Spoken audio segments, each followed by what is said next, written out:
Praise the Lord. Praise the Lord. I'm so joyful to meet you all through this video. ఈ యొక్క video ద్వారా మిమ్మల్ని అందరినీ కలవడం చాలా సంతోషంగా ఉంది. Pastor Prabhu and I were able to meet in Bangalore when I was here to visit my family.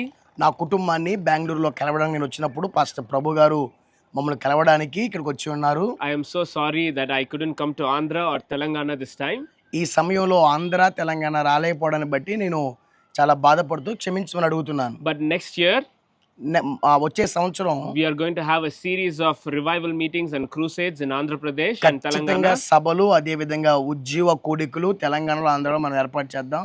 And I will meet you there for sure. ఖచ్చితంగా అక్కడ మిమ్మల్ని అందరినీ నేను కలుస్తాను. But today I want to encourage you with the word that God spoke to me today. కానీ ఈ రోజు దేవుడు నా మధ్యలో ఉంచిన ఒక చక్కని వాక్యాన్ని ద్వారా మీతో మాట్లాడాలని ఆశిస్తున్నాను. In Genesis chapter 1, ఆదికాండం 1వ అధ్యాయంలో God created everything and he promised that it should be fruitful and multiply. దేవుడు అన్నిటిని కలుగు చేసి మీరు ఫలించి అభివృద్ధి పొందమని చెప్పాడు. And then he created man.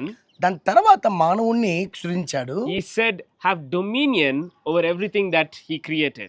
దేవుడు ఏమన్నాడంటే తయారు చేసిన తర్వాత మానవుణ్ణి నువ్వు అన్నిటిని స్వాధీనపరచుకో అన్నాడు. So man was created to have dominion over things that were fruitful and multiplying. మానవుడు ఎందుకు తయారు చేయబడ్డాడంటే సృజించబడ్డాడంటే ఏదైతే ఫలించి అభివృద్ధి చెందమని చెప్పాడో వాటి మీద స్వాధీనం చేసుకోవడానికి సృజించబడ్డాడు. But a lot of times we think that dominion is lost because of the fall. చాలా సార్లు మనం ఏమనుకుంటామంటే మానవుడు పడిపోయాడు కాబట్టి ఆ స్వాధీనపరచుకునే విధానాన్ని కూడా కోల్పోయాడేమో అనుకుంటాం. Because of sin, maybe man lost the dominion that God gave to him. పాపమును బట్టి మానవుడు దేవుడికి ఇచ్చిన స్వాధీనపరచుకునే విధానాన్ని కోల్పోయాడేమో అనుకుంటా ఉంటాం. But I encourage you to go back to your Bible and read Genesis chapter 1, 2 and 3. నేను మిమ్మల్ని అందరిని బలపరుస్తూ ఒక్కసారి మీ బైబిల్ గ్రంథంలో ఉన్న ఆదికాండం 1, 2, 3 అధ్యాయాలు చదవమని కోరుకుంటున్నాను. There is no verse in the Bible that says God removed dominion from man. ఏ వచ్చినండి మనం చూడం దేవుడు మానవుడుకున్న స్వాధీనపరచుకునే విధానాన్ని తీసేసాడని. Here is what I want to tell you, friends. నేను ఏం చెప్పాలనుకుంటున్నానంటే You and I have the breath of the living God in us. నీకు నాకు మనలో దేవుని యొక్క జీవాత్మ ఉంది. We have dominion.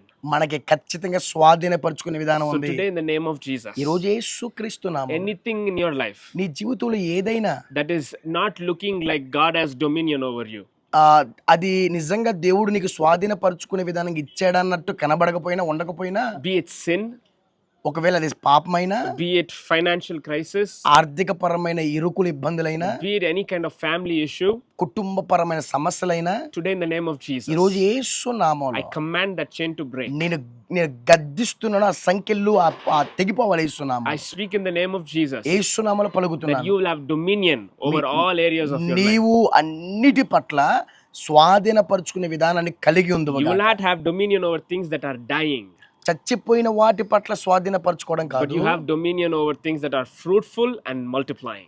ఏదైతే ఫలభరితంగా ఉండి ఆ దేవుడు తయారు చేశాడో దాని పట్ల నీకు స్వాధీనపరచుకునే విధానం ఉండును గాక.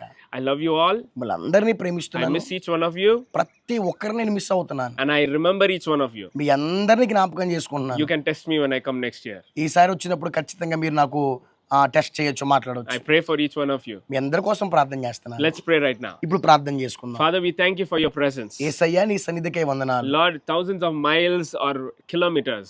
అయ్యా కొన్ని వందల వేల కిలోమీటర్ల దూరం, Lord, your spirit travels everywhere. కానీ ఓట నమ్ముతున్నావు నీ ఆత్మ అన్ని చోట్లకు ప్రయాణం చేసింది. Today I pray for your children who are struggling in darkness. యేసు నామములో చీకట్లో ఉండి వేదన పడుతూ బాధన పడుతున్న మీ పిల్లల కోసం I ప్రార్థిస్తున్నాను. pray for people who are looking like they do not have the domining power of God. మాకు స్వాధీనపరుచుకున్న ఆ శక్తి, ఆ యొక్క బలము లేదని బాధపడుతున్న వారి కోసం I ప్రార్థిస్తున్నాను. declare in the name of Jesus, యేసు నామములో విడుదల చేస్తున్నాను. be free వారికి విడుదల కలుగునగా right now.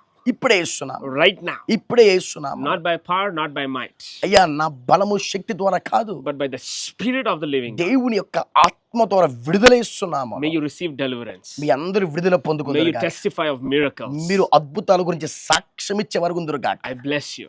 నేను దీవిస్తున్నాను. May the hand of God be upon your life. దేవుని హస్తము మీ జీవితాల మీద ఉండుగాక. In Jesus' name we pray. యేసునామములో అడుగుచున్నాను తండ్రి. Amen. Amen. God bless you all. దేవుడు మిమ్మల్ని అందరినీ దీవించి ఆశీర్వదించునుగాక. Amen. ఆమేన్.